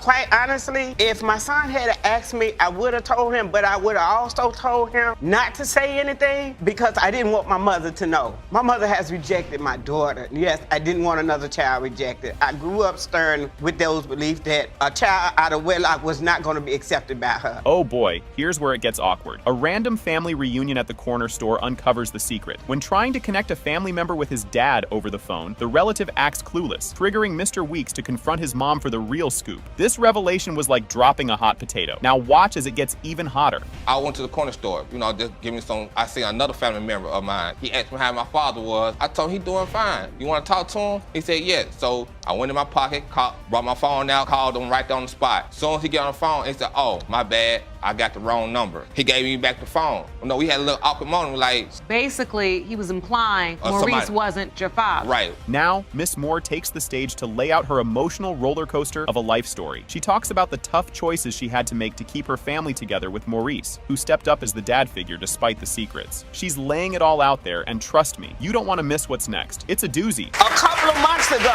he broke out. He came into town. I didn't even know my son was coming into town. He came out with it. I told him. I didn't know. Had he asked me at 9, if he had said anything at 18 when he graduated, yes, I still would have told him, but I would have still said, don't tell your grandmother. Get ready for some serious feels. Miss Moore dives deep into her soul, sharing how heavy this secret has weighed on her all these years. She paints a picture of a time when family shame was a big no-no, and keeping this kind of secret was her way of shielding her kids from grandma's harsh judgments. The emotional floodgates are open, and there's more coming down the river. When I was living with 2 other children, plus Earl, with a man who accepted my children, who Earl know for a fact, had a baby from 6 months old to 5 years old. Earl was on the road with this man. He bonded with this man. He loved this man. Jackie, I will be there for your children through everything. That I wasn't going to jeopardize my other children just for one. Here comes a truth bomb that shakes everything up. Miss Moore finally admits to doubting Mr. Weeks' paternity as he grew up looking less and less like Maurice. This confession is a gut punch message to everyone involved, and she regrets the pain it caused. Hang on, because the next part of this saga is a real tearjerker. In a very short time frame, like maybe 24 to 48 hours. And then it became more doubtful as Earl started growing, and I noticed the difference. So this has been a painful secret for you to just hold in. My whole life I had doubts, yes, because I noticed things with Earl that wasn't a part of Maurice, didn't resemble Maurice. I lived it with him. Just when you think it's all been said, Mr. Weeks lays his heart on the line. He expresses how crushed he is by the ongoing deception and how it's messed with his head and home life. The feels are real, folks. And guess what? There's an even bigger reveal just around the corner. Mr. Weeks, did you grow up loving Maurice? I grew up crazy about this man. Like, I had to be in his pocket just to make sure he don't leave me. That's true. It hurt that I had to come, both of them, I had to come to them about it. And I can imagine that it's not hurting you, but also your relationship. And for that, I would love to have you stand, ma'am. Tempers flare and things get heated. As Miss Moore clashes with Mr. Weeks' fiancé, who calls her out for keeping such a massive secret, the judge has to step in to cool everyone down. It's like a soap opera in here. And the next scene is guaranteed to be just as spicy. I would never hold anything from my children. You was wrong for that. Okay, and now accept being wrong because I can accept it from my son. But I don't owe you nothing. You owe me everything. I don't owe you nothing. I didn't sleep with you. I didn't make no babies with you. It's never too late for a mother to love her child. It is never too late. Hold on to your popcorn. Here comes the grand finale. Weeks, the man who has raised you for the past 29 years is not your biological father. Help her. Okay? No, don't change her too much. Judge Lake addresses Ms. Hauser's claim that her ex-husband, Mr. Campbell, walked out on her and their son Michael over 3 decades ago. Ms. Hauser asserts that Michael has faced significant medical challenges since childhood, which prompts her request for a DNA test to confirm paternity and possibly understand Michael's health issues. Ms. Hauser, you claim your ex-husband unexpectedly walked out on you when your son, Michael Campbell, was 5 months old. You say your son has had medical problems since he was a child, and you have petitioned the court for a DNA test in order to hopefully find a solution for a life-debilitating condition. Mr. Campbell counters Ms. Hauser's claims by expressing his long-held belief that he is not the father of her son, Michael. He anticipates that the DNA test results will vindicate him by proving he is not related, thus clearing his name from associated responsibilities and claims. Mr. Campbell, you say you never believed the plaintiff's son belonged to you, and today's result will prove your case and clear your name. The court delves into the background of Ms. Hauser and Mr. Campbell's relationship, which began in high school. Despite knowing Ms. Hauser was pregnant, Mr. Campbell agreed to an elopement influenced by familial pressures and their young love, even though he harbored doubts about being the biological father. Mr. Campbell and I met when I was a junior and he was a senior in high school. What ended up happening was mid to late July, early August, I became pregnant. We discussed it, figured out to get married. We eloped because Mr. Campbell's father hated me. Really? Absolutely could not abide me. A pivotal moment arises when Mr. Campbell reveals that he never believed he was Michael's father, leading Judge Lake to question the rationale behind signing the birth certificate and his subsequent actions, including an attempt to seek custody post-divorce. You did not? No, I never believed for 1 second it was. If Mr. Campbell was not Michael's father, why did he sign the birth certificate? Why, when we got divorced and his family tried to get custody of Michael? Did you sign the birth certificate? No, ma'am. I was in basic training in the Army when Michael was born. Did anybody bring a copy of this birth certificate? Yes, ma'am, I did. Mr. Campbell admits he knew from the start of their marriage that Michael was not his child, raising questions about his motives for marrying Ms. Hauser and the authenticity of their relationship, given the complexities surrounding Michael's conception and birth. You're saying you knew soon as when you married her that this wasn't your child. So why marry a woman pregnant with another man's child and you don't believe there's any possibility that it's yours? She was my first love, and we were kids, and I thought, we would make the perfect high school romance, live together forever, ignorance is youth kind of thing. Ms. Hauser recounts the deterioration of their marriage after moving to South Carolina, detailing how financial and custodial struggles emerged shortly after Michael's birth, culminating in Mr. Campbell's abrupt departure and their eventual divorce. Mr. Campbell in South Carolina while he was enlisted. And then when Michael was 4 months old, I moved into a mobile home court a boyfriend and a girlfriend and one of their friends, and Michael and I. It was a 3-bedroom. There was nothing going on between any of us. It was just cheaper to live that way. The moment of truth arrives. It has been determined by this court. Mr. Campbell, you are not the father. Oh my.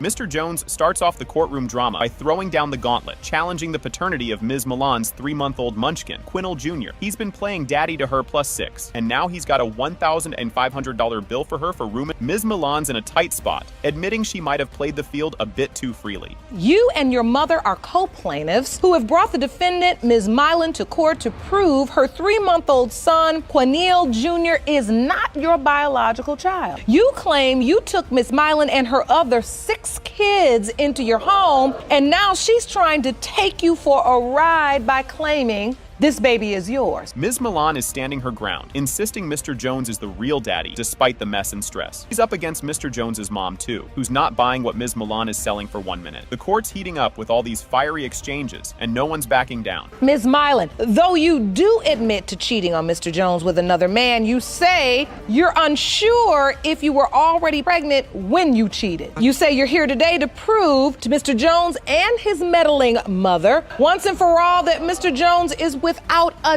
doubt the biological father of baby Quinnell Jr. As the plot thickens, Ms. Milan spills the beans about their bedroom blunders and Mr. Jones's supposed infertility. Yeah, he was told as a teen he couldn't father kids. Both are tossing out accusations like hot potatoes. With trust in short supply, drama on the rise. Court's in session, and everyone's leaning in to hear the dirt. Of having unprotected sex would be that you would become pregnant. He always said he couldn't have children. The doctor told me. Why'd you say you couldn't have children, Mr. Jones? Because I used to play sports in school, have a full body physical, and they told me that I wasn't able to have kids. So during a physical, they told you you would be unable to have children? Yes, ma'am. The tension's palpable as Ms. Milan lays out the timeline of her pregnancy, pointing fingers at both Mr. Jones and her ex. Timing is everything, and hers is as tight as a late-night talk show monologue. With everyone on edge, the room's buzzing about who the real daddy could be. You found out she was pregnant. Even though she said it could be yours or it could be my ex's, did you step up? I wanted to make sure if it's a possibility of being my child, I want to be able to go back and tell these stories and say I was there doing this. When he was being born, I'm right there holding her hand, watching everything. I was at the hospital, like I told my son, just be there until we find out otherwise, because I raised him without a father. Here comes the moment of truth, and boy, it's a bombshell. It has been determined by this court. Mr. Jones, you are not the father.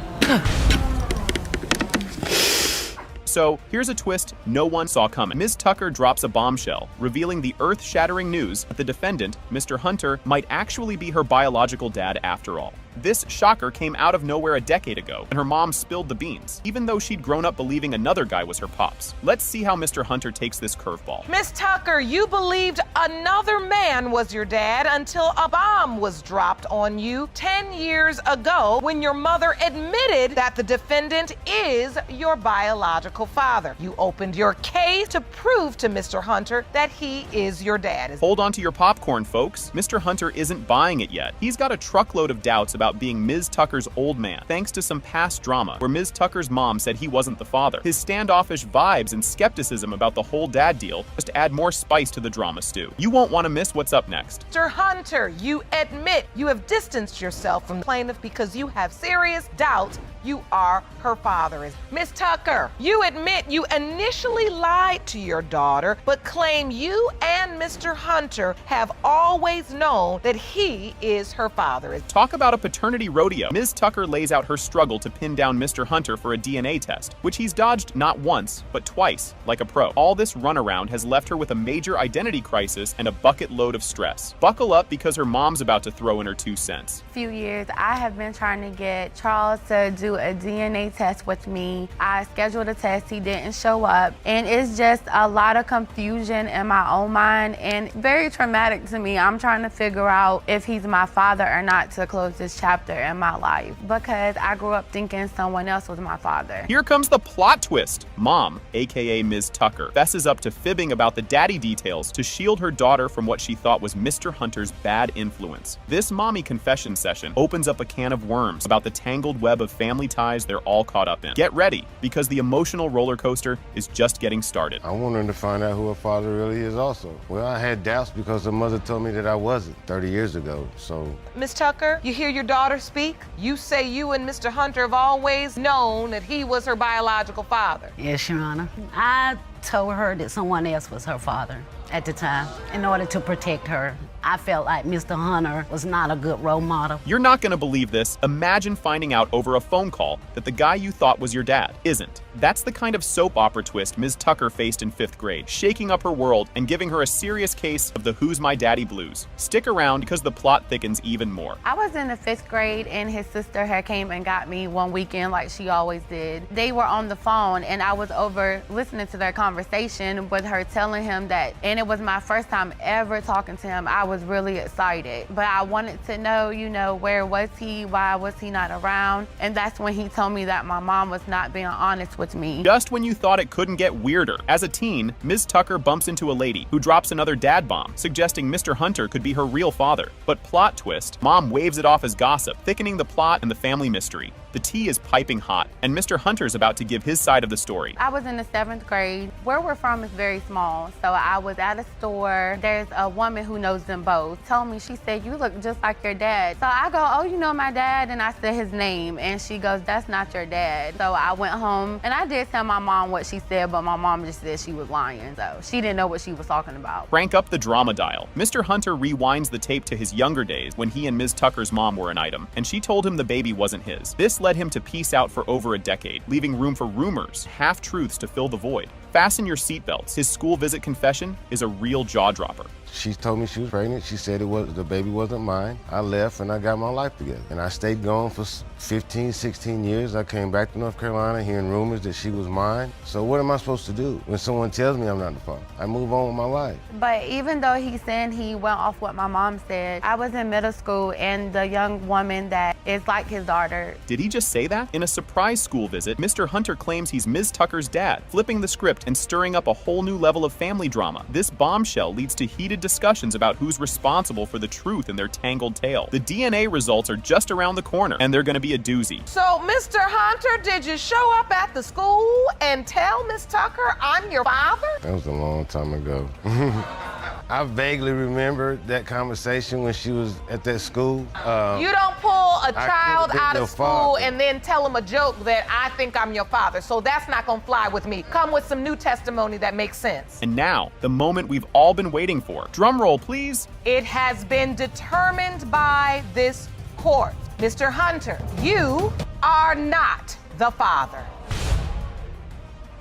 So, we're kicking things off with a bang. Ms. Smith marches into court, ready to prove to her fiancé, Mr. Hopkins, that he is indeed the daddy of their adorable 2-year-old munchkin, Kamya. She's all in, betting everything that the DNA test will call him Papa. Buckle up, it's about to get wild. Miss Smith, you've petitioned the court today to prove to your fiancé that he is the biological father of your beautiful 2-year-old daughter, Kamaya. Mr. Hopkins, you don't believe that you are Kamaya's biological father and say today's negative result would end all wedding plans. Yes, Your Honor. And boom, Mr. Hopkins drops a truth bomb. He's not buying the daddy title so easily because, get this, Ms. Smith has tossed out "you're not the father" a few times during their spats. Yep, it's like something straight out of a daytime TV drama with less hair pulling. Just wait till you hear what's next. I got doubt for my own reasons. For one, she told me herself a couple of times, numerous of times, that in an argument that Kamaya wasn't mine. And just to make you mad, it wasn't to... That ain't how you do it. You said that, Miss Smith? You said Kamaya's not your child? Your Honor, I done threw birthday parties for Kamaya. A second birthday party I threw for her. I provided. Hold on to your popcorn, folks. Things get spicy. As Ms. Smith admits she's been playing the "you are not the dad" card just to get under Mr. Hopkins' skin during their arguments. It's her go-to move in the argument playbook, apparently. But oh, the plot thickens. Mr. Hopkins has a receipt for every diaper he's ever bought. Let's see how this financial drama unfolds. What does it profit you just to tell a man that you truly believe is your child's father during an argument that he's not? It was to make him mad because I know that really bothers him because he and now he's countersuing you for $2,500 because now that he feels doubtful as to whether the child is his, he wants the money back that he's given to help support her. Oh, snap. Mrs. Smith confesses to a little side hustle with her ex around the time little Camia was conceived. The audience gasps, the judge raises an eyebrow, and suddenly, it's not just a paternity test we need. It's a full-blown soap opera script. Don't touch that dial. Drama level is about to skyrocket. Why didn't you tell him, Miss Smith? I ain't tell him because I cheated.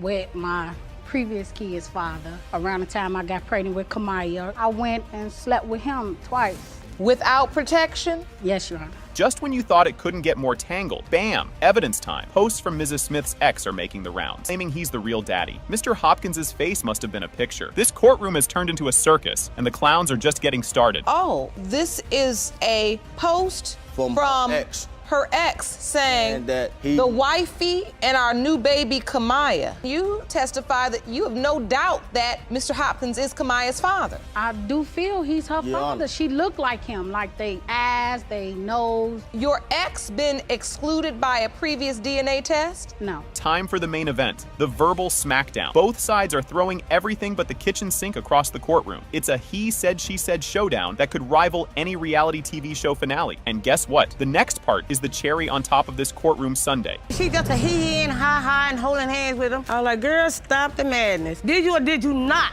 have on a red and white top with some red and white pants? But that wasn't you. Before. No, Hey, look. Wait a minute, Wait a minute. She Well, that wouldn't one, so all that is a lie. Wouldn't that only lend credibility why would to you her say yeah testimony then? that she knew it was you if she knew you had that outfit? Feel me? She a lie. Tell the truth. No, were you I was there? not at no Applebee's. Okay. The tension could be cut with a knife. DNA results time. Everyone's on the edge of their seats, waiting to see if Mr. Hopkins is the father or just a guest star in this family drama. The envelope, please. And prepare yourself, because this revelation is a doozy. You got something to say, man? Seem like you do. Keep on you holding us up. I want to know. I don't want to lose now. my family, but she ain't yours. What I tell you? So why it took for all this for you to tell me this? I don't think she yours. I don't know, man. I don't want to lose you. Do you want the truth or do you not? I would like the truth. The moment of truth arrives with all the subtlety of a sledgehammer. Mr. Hopkins, you are not Kamaya's father. Guess what's popping off today? Judge Lake kicks off the show with the case of Commons versus Baker, where Ms. Commons is dragging Mr. Baker to court to nail down paternity for her daughter, Reza. Ms. Commons is totally over it, saying Mr. Baker was all daddy mode at first, but now he's acting all brand new because he thinks she cheated. Ms. Commons, you claim the defendant has been denying your 2-year-old daughter Breeze and refuses to do anything for her. You are furious and testify that you are certain he is the father and plan to prove that today. Here's where the tea starts spilling. Mr. Baker drops the bomb that he started doubting he's Breeze's dad after a previous courtroom drama on Couples Court showed Ms. Commons might have played him. The audience is eating it up, and you can cut the tension with a knife. Mr. Baker, you claim you were a loving father for the first 1.5 years of Breeze's life until 5 months ago when you appeared in Couples Court and learned Ms. Commons cheated. You say Ms. Commons is a liar, but the DNA does not lie and will prove that you are not Breeze's biological father. Things are heating up now. Ms. Commons spills about how Mr. Baker's new attitude is messing with their toddler, Brez. She says Brez is all about hugs and cuddles, and Mr. Baker's cold shoulder is breaking hearts left and right. He know how my baby is affectionate. My baby got a skin fetish. She like to rub on people. So that hurt my feelings when he be like, go to your mama, and she be like, and she want you. She knows and that makes you emotional when exactly. It makes me emotional because the way she loves us, like the way she rubs his face. They got this little nose thing that they do. He be like, give me your nose, and she just be so happy. She be smiling and everything. She loves her dad. Boy, oh boy, check this out. Mr. Baker is seriously bugged by Ms. Commons' sketchy past, claiming all her secret texts and mystery calls got him wondering if little Breeze is even his. This bit is chock full of suspicion and side-eye. First of all, I got doubts because everything that come out of her mouth a lie. All the stuff she did in the past, just cheating with multiple people. Cheating with multiple people. I could catch her like, if her phone bing, she hide it. If my phone bing, people you just want it. It could be, if my phone bing, it could be Jesus Christ. He gonna think it's I'm sleeping with. Oh my gosh. It's an exclusive. All right. Y'all won't believe this plot twist. In a wild move, Mr. Baker pretends he's out for the night to see if Ms. Commons would invite another dude over. And surprise, surprise, he catches her with another guy. Talk about a loyalty test gone wrong. Strap in, because there's more drama ahead. On 2 different days, though. It was a weekend, right? Basically, I'm gonna say this. One weekend, right, Friday, I'm going out, I go hang with the homies or whatever. She called me like around 5 something. But I'm trying to test her and see how loyal she is, You right? don't have to test nobody So that you're look, in a relationship I'm trying to see with. how loyal she is. 3 in the morning. Knock on the door. She come to the window. Guy walk right out. Wasn't nothing open up in there that night but leg. Feel me? And she say she ain't did nothing. Just when you think it can't get any crazier, Mr. Baker's sister steps up and throws even more shade on Ms. Commons, saying she's seen her running around with different dudes. It's like a soap opera with these two, honestly. Me and Mary been friends, best friends, for 10 years. We used to run the streets together, which means like we was double dating, kicking it, going back to the clubs and stuff. And to fast forward up after that, we get down together. If that's the case, why you ain't been tell your brother, like, don't get down with her, we got down together? I did tell my brother, but he was 19 up at telling him about you. No, and I felt like that you was just older and you taking that advantage of him. Now, the moment of truth, everyone's on the edge of their seat as Judge Lake reads out the paternity test results, and boom. It has been determined by this court. Mr. Baker, you are the father.